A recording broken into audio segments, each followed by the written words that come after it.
All right, so I'm back out at Leo Carrillo here in Malibu with Araya and just kind of looking around, deciding what to paint. I'm thinking of making something of this scene here. I did a painting of this scene on 11 by 14. Today we're both working on 16 by 20s.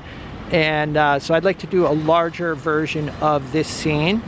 All right, so Araya, you're thinking of making something of this scene, kind of focusing closer up, maybe? Yep, just pretty much exactly how it's framed is gonna be my painting. I'm not gonna have the lifeguard tower in there. I mostly want to focus on the cove and the wave coming in. All right, so this distant shoreline out here, and then some rocks coming out like this.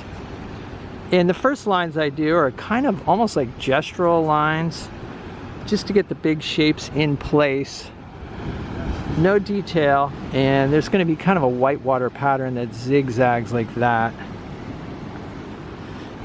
These distant hills here, I might drop them down like this, although in reality they're much taller, but I do want to see a little bit of sky over here.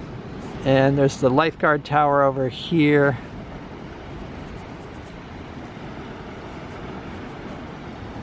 Something like that. All right, I just changed the shape of these rocks a little bit, brought them out a little further. I want to make sure that these rock shapes are interesting and appealing before I get more specific with the outline of the shapes. And I think this looks a little bit better. And I might include a little bit of the beach down here, I'm not sure. And then there's going to be some rocks out here as well, like that. All right, Araya, so it looks like you started with a little bit of a dark tone down here, and now you're sketching over the tone? Exactly. I have a little bit of a messy drawing, but I'm just trying to get everything filled in. Are you planning to block in the whole painting before getting more specific, or? I'm going to really try this time to get everything in there and get the shapes Get the shapes established? Yeah. All right, so I'm happy with this arrangement of shapes. So I'm gonna start blocking things in. All right, for the darks, I'm starting with ultramarine blue and burnt sienna. My usual mixture, squinting at the scene, just trying to isolate the dark shapes. And I am keeping this mix transparent. I do tend to start off kind of staying true to the scene, and then making compositional alterations if necessary. See, there's a rock out here that kind of intersects with this other bit of headlands here. I'm not sure if I'm going to keep that, but we'll start with it. And the value of these rocks is pretty dark, but I might lighten up the value a bit, just so I can get more color into the painting. This area here could be a challenge. This takes up a lot of space, and I want to make sure that there are some interesting shadow shapes in here, but I don't want it to draw too much attention either. Okay, I added some ultramarine blue and a bit of titanium white to the mix. The rocks in this area seem to have a bit more blue in them, which actually kind of pushes the color of the rocks towards gray. And this, like I said, this is darker than I want it to be, but I can come over the top of it with lighter colors, lighter values. I'm keeping the paint fairly thin, still squinting and looking for big shapes and trying to work quickly. In this area, I'm using more ultramarine blue and titanium white because the shadows on these rocks are very, very blue. In fact, I'm going to add some more blue to this on the next layer, and I'm going to exaggerate the blue-orange relationship between the shadows and the light portions of the rocks, just to create a feeling of light. All right, there's some shrubs at the top of these cliffs. So I've got a green mixture here using some ultramarine blue, cadmium yellow medium, and I've got a touch of alizarin crimson in there. As I've mentioned before, I like to add red to my greens. I rarely mix a green without putting some sort of red into it, and that red is usually alizarin crimson. All right, I'm gonna scrub in some of the lighter areas of the rocks now. And I'm just using a mixture of burnt sienna, ultramarine blue, titanium white, almost sort of like a yellow ochreish color. And the light on these rocks comes down a bit. And at this point, just approximating colors and values. And once the whole panel is covered, then I can become more specific. All the colors and values are relative, so I can't really make accurate adjustments until the whole panel is covered. I like how you're getting all these random colors into the rocks, like purples and greens and yellows.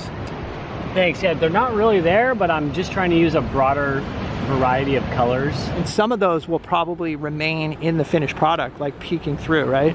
We'll see, hopefully. All right, blocking in the water with a blue-greenish color here, definitely leaning towards green. Out in the distance, it is bluer. For now, I just want to establish the shape of the water and kind of roughly the value of the water. All right, so I did add some ultramarine to the mix here for the distance. Paying attention to values. And I want to make sure that this water is dark enough that the white water stands out.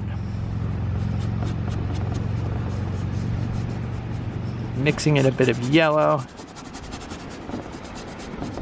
I'm applying the paint quickly, but I'm also making my color mixes pretty quickly as well, and trying not to be too careful, and just make a quick estimate. And a lot of times I end up with mixes that I wouldn't come up with if I was more careful. And you've really got nothing to lose, because if the mix isn't what you want, you know, you're going to be painting over it anyway, typically, or you can wipe it off and adjust it. And I'm kind of happy with these shapes, but I feel like I want this white water to come down a little bit in this direction. Again, the focus is on shapes. If the shapes are not appealing, I do need to adjust them until I like what I see. The arrangement of shapes is the composition, and if you're not liking the composition, then all the fancy brushwork in the world and nice colors and all that, none of it matters if your composition is not good or not appealing. And what I mean by that is that you don't like it. You as the painter, you're the one who has to like the composition. That watercolor is beautiful you have right there. Jeez. Oh, this right here? Yeah. Oh, thanks. From a distance, this transition is just really epic. Oh, cool, thank you. Yeah, I do like how there's like a lot of that almost ultramarine blue in the distance, and then it gets really green in here. So I think the values might be a little dark, but that's all right. At least, you know, I can lighten them up. Better be saturated and dark than... Yeah, true. It's good to have that saturation. And the paint is fairly thin, so I can come over it with thicker passages of lighter color. Exactly. I think I want to change the white water in here too and make it a little bit bigger. So I'm just going to erase some of this water, and I've just put some mineral spirits into my paper towel here. All right, I've got a blue-green mixture here for this lifeguard tower, and just going to get the basic shape in place. There are some light portions on here too that I'll add afterwards. For now, I just want a simple shape, get that in place so that I can put in the background. All right, for the sky, I'm using ultramarine blue, titanium white, and a touch of phthalo blue.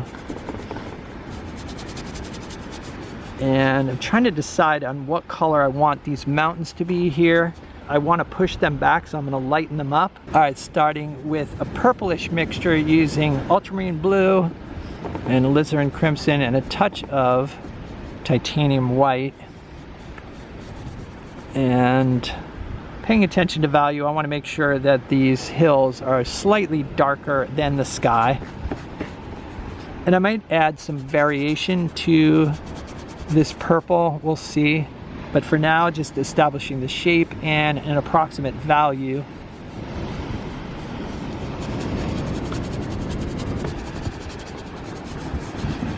All right, so I do feel like that pushes the mountains into the distance. Actually, I might have to lighten up the sky a little bit, but for now, I think this is good enough. I love the shape of the waves here. It's so dynamic already. Thanks. And also I mean, it seems like you've got sort of a narrow range of colors, but there seems to be nice harmony already. I appreciate it. We'll see if I can pull it together. It's a little... Does it feel haphazard to you? A little bit. The colors feel a little bit haphazard to me, but I think as we were talking about, that's kind of what I wanted to do today, is experiment with a different range of colors than I normally use. Yeah, it's nice to have it like haphazard and then reel it in, as opposed to being like super careful the whole way. Originally I had these background mountains going up off the top, but I feel like I want them to be a little bit smaller, and that'll hopefully also push them into the distance, and then I'll have a bit more sky as well. All right, so far the whitewater I've got here is just unpainted panel, or areas where I've kind of scrubbed the paint off. So now I'm putting in some titanium white that has a touch of ultramarine blue, starting with a cool white, and then usually I'll come over the top of the cool white with a warmer white. All right, looks like I got a bit of burnt sienna into this bit of paint. That's okay. And then this area around the rocks down here. All right, now that the whole panel is covered, I'll stand back about 10 feet and decide if I want to change the shapes. I am happy with the shapes, so I'm gonna keep going. All right, so now I'm gonna be a little bit more specific about the color and shapes, and I work dark to light, just like I do when I'm scrubbing in, using a number 4 synthetic flat. I'm noticing quite a bit of yellow in these rocks, so trying to include that. And then the top portion is a bit cooler, almost some blues in the top portions, and I feel like this number 4 is working out. If I push down on this brush, I can get a fairly wide stroke, like almost a ½ inch wide, and yet I can also get a narrower stroke if I use less pressure. I'm using the same number 4 here for the lifeguard tower, and I mean, you know, there is the temptation to break out a smaller brush, but I don't want to be too careful with the tower. I want it to be a little bit messy, and use the same brush that I'm using for the surrounding areas so that it sits within the painting. At this point, I'm not using any medium. The paint is fairly thick, just building up the painting using loaded strokes. All right, and there's a bit more yellow in this area of the sky, so I added some yellow, but I don't want it to turn to green, which is one of the challenges you have when you're painting, you know, using yellow and blue. So sometimes I'll add a bit of red, say burnt sienna, to help it from going too close to green.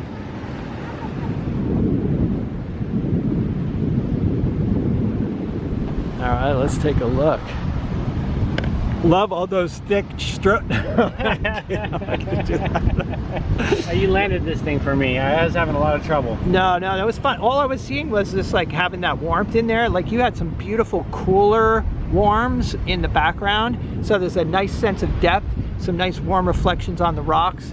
It's just like, it's amazing how much yellow and say orangey tones you have to use to make it, you know, to kind of warm it up. A nice action in those waves. Yeah, very cool. All right, so here is what I finished up with. Once again, the process was to scrub in the big shapes using a natural bristle flat. It was a number 8, so sort of a large brush. And then once the shapes were established, I switched over to a number 4 synthetic flat and started looking for delicate shifts in color and value, but still tried to maintain the overall design. This painting did take a little longer to complete because of the small brush, but I think that it was the right size for the subject matter, and it did allow me to get some interesting effects in the water. So it's kind of fun to build up a painting using a smaller brush occasionally, but like I said, it does take more time. So it was good to capture the basic elements of the composition with the larger brush quickly, and then experiment with the smaller brush. All right, well, hope you guys enjoyed this video. Let me know what you think in the comments. I'll put a link to Araya's Instagram down below, so check it out. And then also, if you'd like to see some extra videos and help support the channel, there's a Patreon link down below. It's the Patreon support that helps keep me making these videos, and it's much appreciated. So like I said, link below. Other than that, stay creative. I'll see you guys in the next video.